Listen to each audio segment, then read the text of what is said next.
کبھی کوئی چیز ایسی ملی آپ کو؟ جائیں بازار کہ دکاندار کے اچھا جو دینا ہے پیسہ دے دیں اور جتنا چاہیے اٹھا لیں. دنیا میں تو ایسے کوئی نہیں دیتا. ماں بھی دیتی ہے نا تو کھانا حساب کا ہی دیتی ہے, بس یہ تیرے حصے کا, اسی میں کام چلا.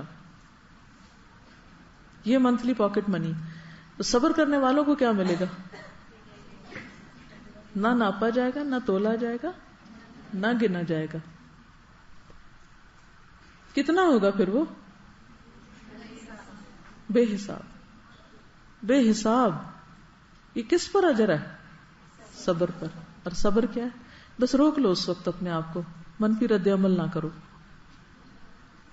اور پھر یہدی قلبہ میں انسان کو جو ہدایت نصیب ہوتی ہے, رستہ سمجھ آنے لگتا ہے, آگے کیا کرنا ہے, واٹ نیکسٹ. پھر اپنی غلطی نظر آنے لگتی کہ مجھے یہ بھی نہیں کرنا چاہیے تھا, یہ میں نے کیوں کیا. اور پھر اجب طرح کی تسلی ہو جاتی اور انسان کی زندگی کا سفر جاری رہتا ہے. آپ ایک پروڈکٹیو انسان بن جاتے ہیں. آپ نے جو کرنا ہوتا ہے اس میں رکاوٹ نہیں آتی. ورنہ کیا ہوتا ہے, کام شروع کیا, اب یہ ہو گیا, چلو کام رکھ دو, چھٹی کرو, اب یہ ہو گیا, اب یہ نہ کرو. کچھ ہو ہی نہیں پاتا زندگی میں. اکثر میں جب پوچھتی ہوں نا آپ لوگوں کے کورسز کا حال کہ کیا حال ہے, اس کورس میں کیسا کام جا رہا ہے, ایک چیز مجھے جو پریشان کرتی ہے, جو سن کے مجھے عموماً ذرا سی فکر مندی ہوتی ہے, جو کورس انچارجز یہ بتاتے ہیں کہ چھوٹی چھوٹی بات پہ لڑکیاں چھٹی کر لیتی ہیں. تو مجھے بڑا عجیب لگتا ہے. میں بھی آپ کے گھر کا کلچر یہی ہے, کچھ ہوا نہیں تو چھٹی کر لو.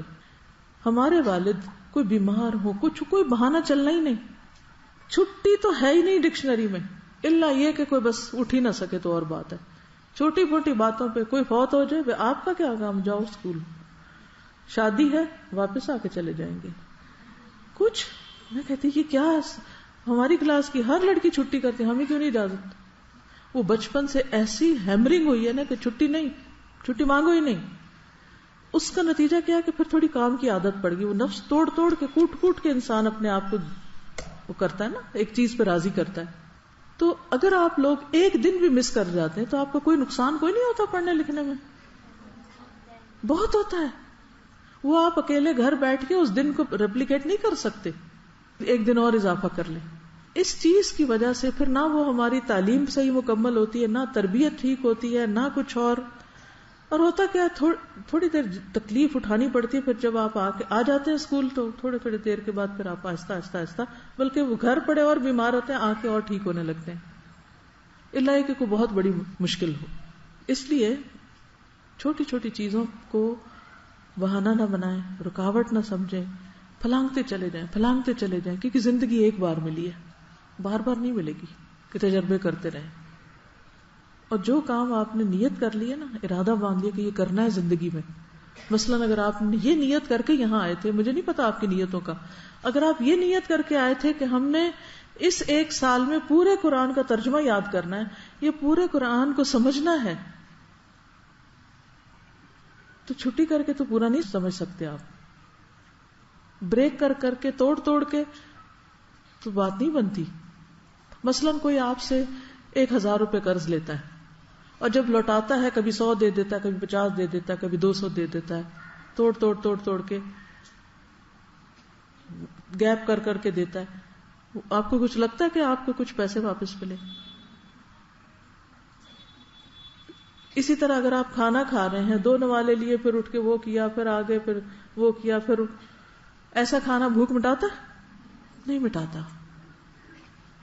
تو قرآن پڑھتے وقت یہی کام کرنا ہم نے, کہ ایک دن پڑھ لیا, ایک دن چھٹی کر لی, ایک دن جلدی آ گئے, ایک دن دیر سے آئے, دوسرے دن آئے ہی نہیں.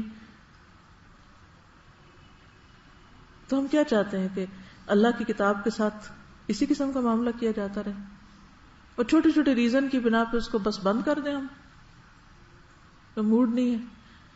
ہم موڈ کے شکار کب ہوتے ہیں زیادہ, یہ پتا آپ کو؟ کب ہوتے ہیں؟ اس کا مطلب ہے کہ ہم کمزور ہیں. یہ تو بہت ویک پرسنالٹی کی علامت ہے, موڈی ہونا اور موڈ کا شکار ہو جانا. کہ ابھی میرا موڈ ہی نہیں ہے, بس میرا دل نہیں چاہ رہا. یہ کیا بات ہوئی؟ نہیں چاہ رہا تو منائے اپنے آپ کو, یہ تو کرنا ہے. تو دنیا میں اگر کوئی تکلیف آ جاتی ہے تو یہ اللہ کی بھلائی کا ارادہ ہوتا ہے، کیونکہ ایک حدیث میں آتا ہے کہ اللہ تعالیٰ جب کسی کے ساتھ شر کا ارادہ کرتا ہے تو اس کے گناہوں کو قیامت تک کے لیے مؤخر کر دیتا ہے، اس کو ڈیلے کر دیتا ہے کہ مزے کر لے دنیا میں خوب. یہ سوال بہت دفعہ اٹھتا ہے نا کہ ہم مسلمان ہیں، ایمان والے ہیں، نمازیں بھی پڑھتے ہیں، پھر بھی تکلیفیں آتی ہیں، اور اس کے مقابلے میں فلاں شخص جو ہے وہ تو سارے غلط کام کرتے اس کے باوجود موج کر رہا ہے. یہ بہت لوگ یہ سوال کرتے ہیں، بچے اکثر پوچھتے ہیں کیا فائدہ ایماندار بننے کا اور کیا فائدہ سچ بولنے کا جب زندگی میں کچھ ملے ہی نہ انسان کو. نہیں، اللہ تعالیٰ کا وہ ایک ٹیسٹ ہوتا ہے کہ اب تم سچ بولتے ہو یا جھوٹ بولتے ہو، اور پھر دیکھتا ہے اس کے بعد جو آپ کو دنیا میں ملنا وہ مل کے رہے گا. ہاں، آخرت کے لیے اگر کسی کو دنیا میں سزا نہیں مل رہی تو وہ جمع ہو رہی ہے، اس کے غلط کاموں کے باوجود اگر اس کو ڈھیل ملی ہوئی ہے تو وہ دراصل اس کی پکڑ ہے ایک طرح سے.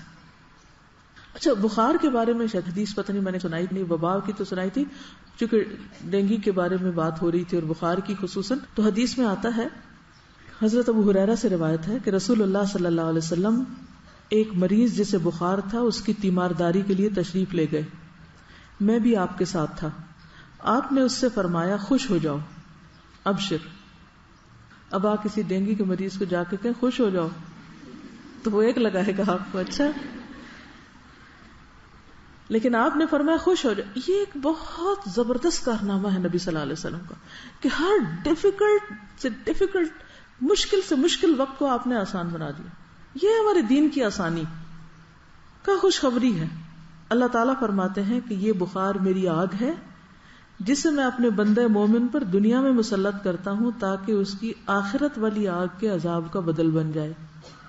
یہ گرمی بخار کی دنیا میں آخرت کے عذاب کا بدل بن جاتا ہے، گناہوں کو جھاڑنے کا ذریعہ بن جاتا ہے.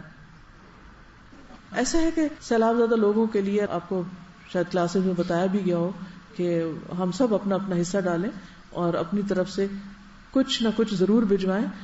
میں یہ چاہوں گی کہ ہر کلاس اور ہر آفس اپنا اپنا فنڈ اپنی جگہ کلیکٹ کر کے اس کو جمع کرا دیں، پھر ہم and of the month report share کر لیں گے کہ کس نے کتنا کیا مقابلہ. ٹھیک ہے؟